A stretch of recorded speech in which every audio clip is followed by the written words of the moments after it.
Great. Hi, family. My name's Betty. I'm joined by my friend Danielle. Hi. And we're both divine spiritual beings living a temporary human experience.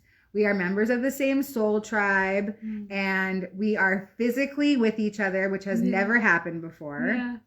And so we wanted to make a live together. Danielle has an upcoming webinar for the International Association for Near-Death Studies. It's going to be on March 16th, and it's about walk-in souls. And Danielle identifies as a walk-in soul. And so Danielle's going to tell us what that is. Yeah.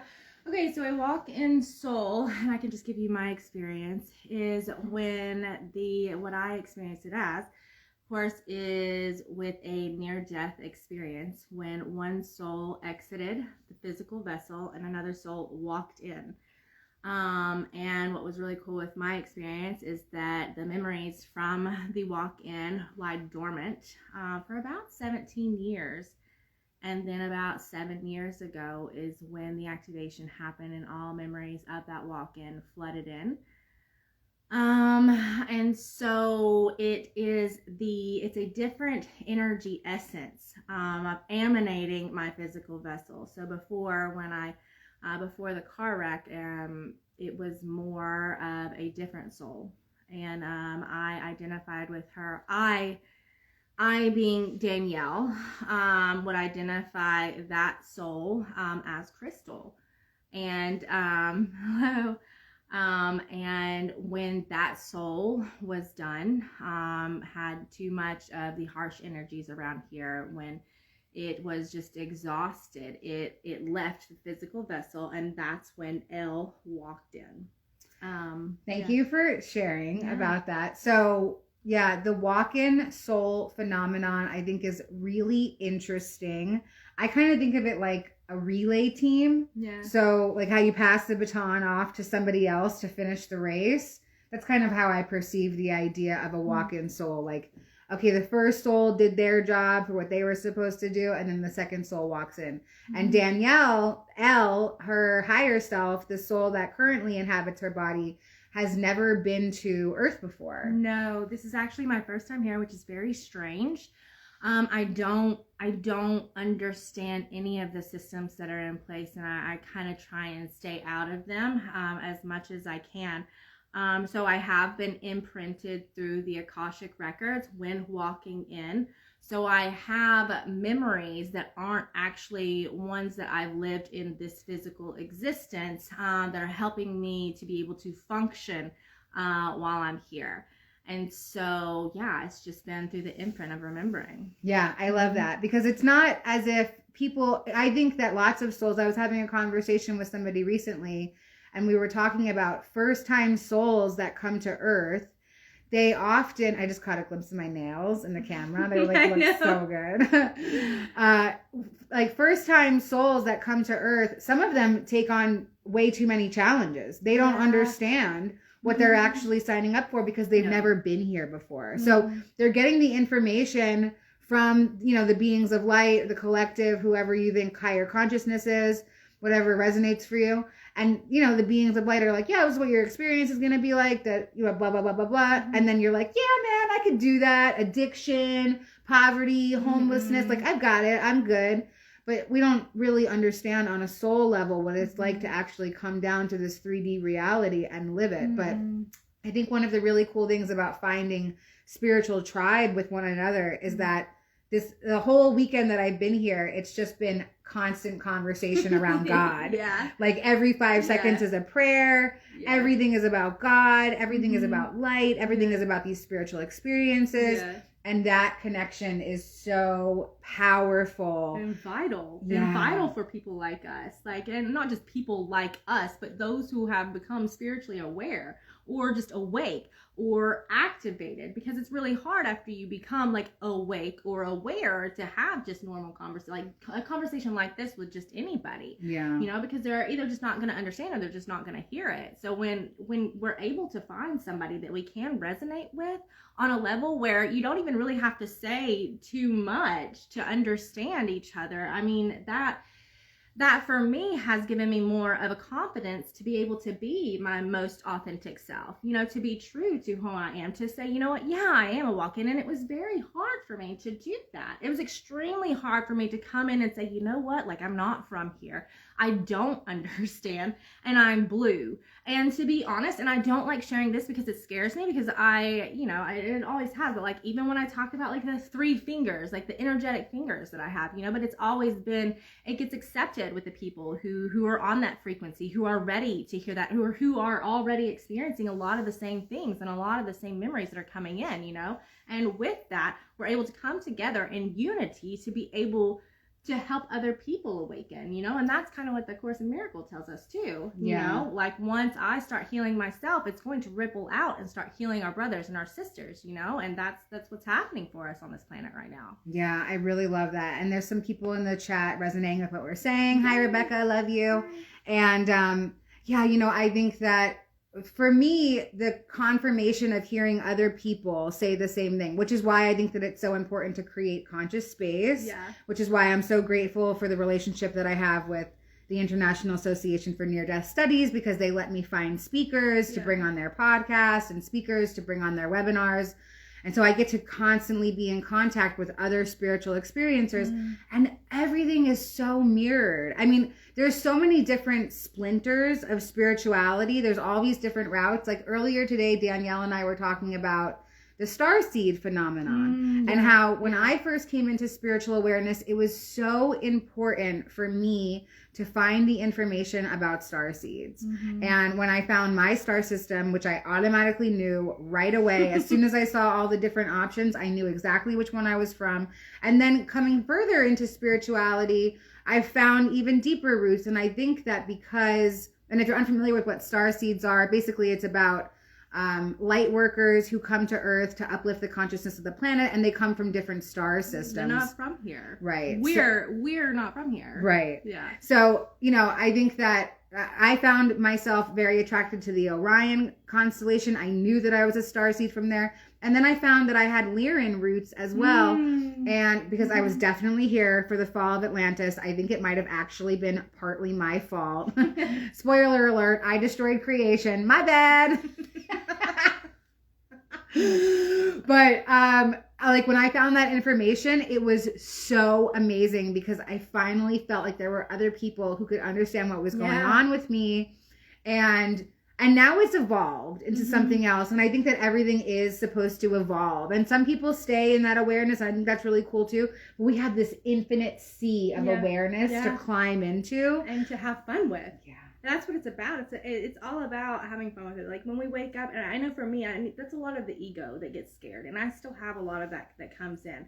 But when I started exploring with people who I was close with, you know, who were experiencing the same things, you know, it became more of something I could enjoy instead of something I had to fear. And that's what was so important for my journey, because I kept pushing myself, my true authentic self, aside to be what I thought society needed me to be, because that's what I had been told my entire life, you know. And if I couldn't be this over here, then what is this? And that's just not accepted. But now that there is this collective rising up and awakening, you know, we get to step into that. We get to step in not just to our divinity, but we get to step into our power. Yeah. You know, and that is so freeing. That is so liberating, you know. And I had that story too. That was part of my journey when I realized that I was a starseed, that I was not from here. And that helped me understand and have a place and realize when I said, hey, I want to go home.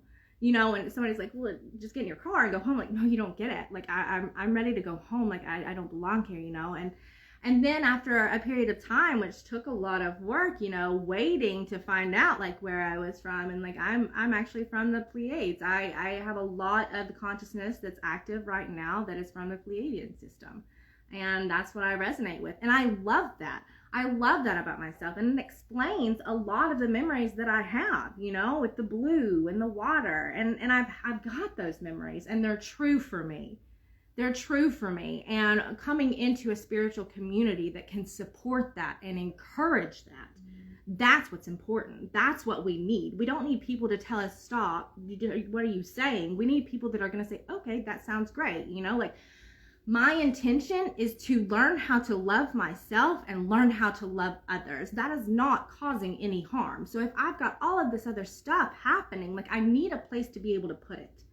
And I need somebody to help me nurture that, you know, and I didn't have that before. But when I got that and I was able to be free with it, you know, I was able to understand more of what it meant. And I got more words to like identify what that was. And that was super helpful too.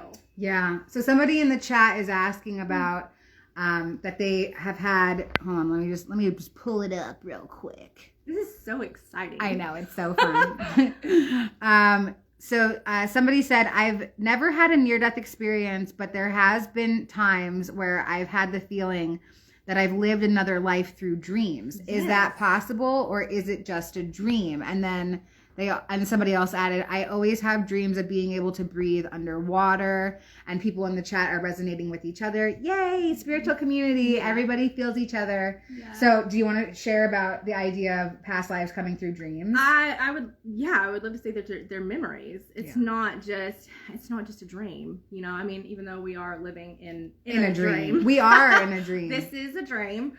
It's the memories coming in, you know, it's the subconscious coming in and processing in ways that it needs to and that it can. Because a lot of times when we're in this conscious waking state, like if that came flooding in at that point in time, like I don't know that I would be able to function. Oh yeah. I will tell you, when my activation happened, I was not able to function. I chose for it to be pretty dramatic though. Yeah, me too. Yeah. And so I was not able to function in society at that time. So we get it in ways, we receive the memories in ways that, and something else that's coming in is it's not just memories, it's like downloads, you know, all of those memories or the dreams or actual different light codes coming in to activate something within not just our essence, but in our physical DNA. You know, these things are coming in because we need to remember these things. We need to be able to carry them into this third dimensional physical reality, because this is what's affecting the ascension of this planet. And the ascension isn't just, you know, where like physically we're going to rise. The ascension has to do with the expansion of consciousness, with breaking down all of the limited belief systems that we've had for so long that have not gotten us anywhere. Obviously. Yeah, you know, I think that what's happening right now in the collective is a reflection on the fact that we are meant to be waking up. You know, it's not like, wow, things are so crazy in the world. It's like, wow, this world can't be real because it's so crazy. Yeah. So, you know, for me, these are alarm clocks. Like, hey, wake up, you know, recognize your spirituality, recognize your true essence. Create your own world. Like right now we're in our own world, right? Like I know that there's probably tons of perceived suffering going on in the illusion outside of us, but that doesn't concern us because this is our illusion right here that we're in together. And I want to read something that somebody said in the chat. Betty, what do you think about pre-birth agents? Do you think you might be a traveler from the future returned to the past to alter the present directory? Dude, first of all, I look just like Arnold Schwarzenegger, so obviously I am the Terminator. Yes. I think that that's pretty great, though. I've never heard of this term of pre-birth agents, so thank you to exposing me to it. So I really, truly believe that we are inside of a dream. This is our waking dream. And, you know, it's funny, we went to go see The Chosen. I don't know if you guys checked out my latest reel, but you could totally check it out. And we went to go see the season finale of The Chosen, which is a TV series about Jesus. And I was thinking, oh my God, we are all inside of Jesus's lucid dream. And we just think that we're having our own dream inside of the dream. That awareness kind of came to me yesterday, but I really think that we're inside of an illusion. I think that everything is always working out exactly how it's supposed to, all in divine right order.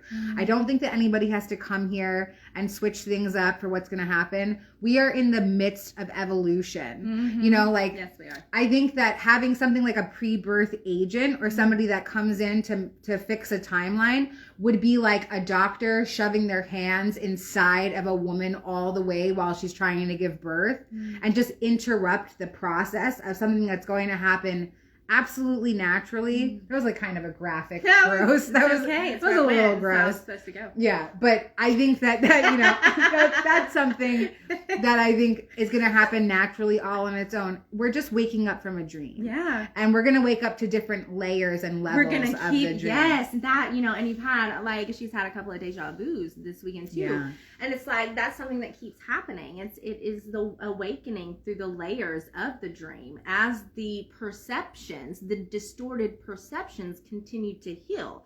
And they've got to start healing within us for us to ripple that out for other people. But as those distorted perceptions continue to heal and the light, the light has to shine on them, which is going to bring up some shadows. We're going to look at it. It's going to get healed. Our ego might be afraid. It's going to kick and scream. And that's when there's about to be a breakthrough. Is when that ego starts just kicking and screaming. And when that happens and the veil falls, it's going to be another level of waking up to another part of the dream, but as we continue to heal those perceptions and we continue to wake up into these different levels of that dream, and I just lost my thought. We become more liberated.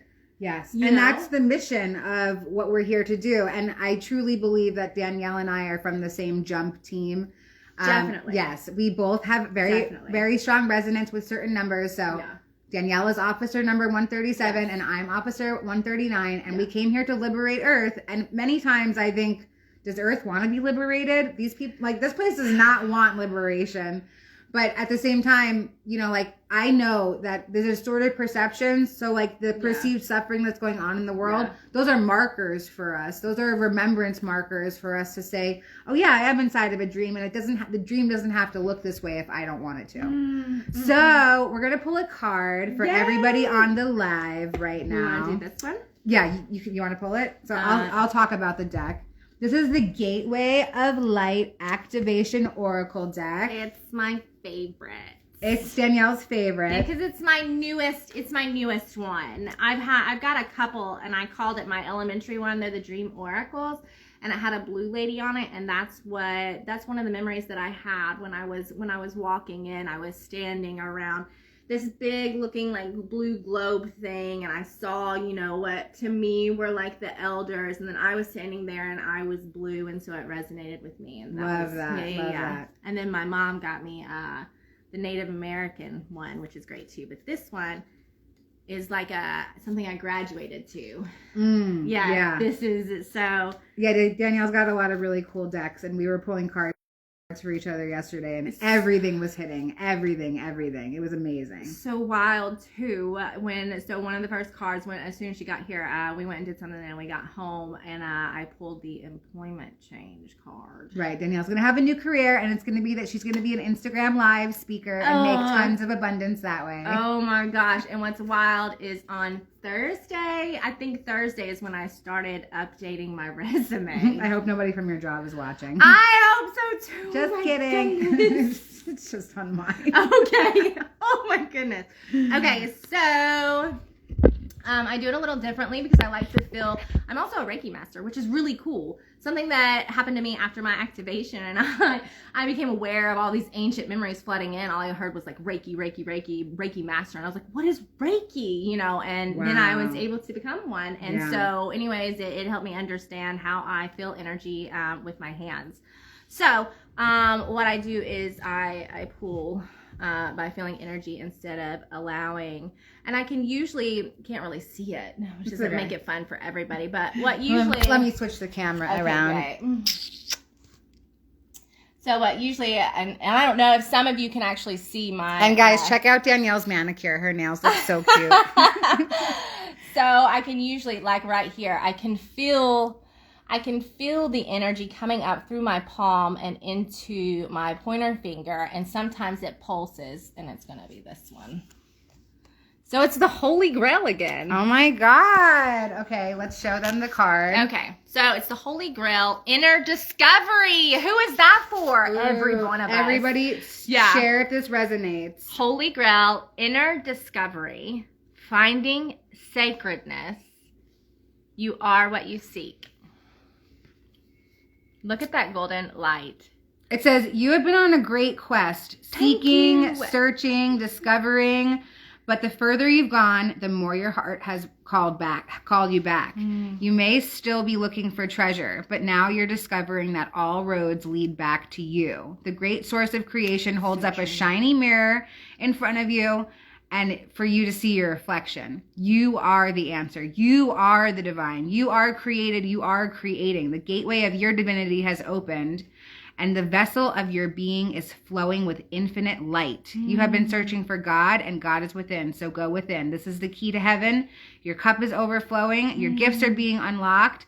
Let the world share your treasure. This is definitely for me. Sorry, everybody else. I'm going to take this one for myself. Love it, though. Yeah. It's so great. You know, it's also the gold frequency, which we kind of, our collective is walking into, is to the gold frequency. And I changed all the metal that I was wearing to gold also. Oh, wow. Yeah. And gold also is Metatron. Metatron vibrates to the color gold. Yeah. You know, it's really true, though. And I hope that everybody knows this. And if you need constant reminders of it, find an affirmation video that really works for you. Or now you can even create your own affirmations on certain apps. But you are divinity. You are God playing drag and expressing itself through this human avatar, which means that you're infinite. You're abundant. You don't need to be held down by any sort of addiction or perceived suffering or poverty or lack. You are an abundant individual. You are a child of God. We are the universe. You know, like, for me, the fact that I've been able to find other members of my soul family, I know that I came here with a tribe of people, and that I was meant to discover them throughout the world, and I have discovered so many of them, and it's because I remain open-minded to that happening, and I set intention for it to happen, and I put myself in situations where I can find like-minded people. So if you haven't found your people yet, please feel free to reach out to me so I can usher you to some communities, because your people are waiting for you. And even if the communities that I usher you to don't work out for you, you're already planting the seed that you're ready to start to really come into your own and find your people, because they really are out there. Yeah, if you're watching this right now, you're our people. You're our people. Yeah, it's already happening. You're already here, and we're grateful and honored. We're honored for you to be here and excited. Like, thank you. You know, yeah. So if you guys want to hear more about Danielle's story, we did an Explore the Extraordinary podcast together, but it was like ages ago. It's probably terrible. We'll have to do another one. But she's going to be speaking for the International Association for Near-Death Studies on March 16th at 1 p.m. Eastern. It's a free event. And she's going to be speaking, and 2 other walk-in souls will also be speaking. So feel free to tune in and find out more about this phenomenon. Maybe are you a walk-in soul? If it resonates for you, let us know in the comments. And please like and subscribe. Oh, wait, this isn't YouTube. Okay. Anyway, thanks so much, everybody, and we'll see you next time. Bye. Be wavy.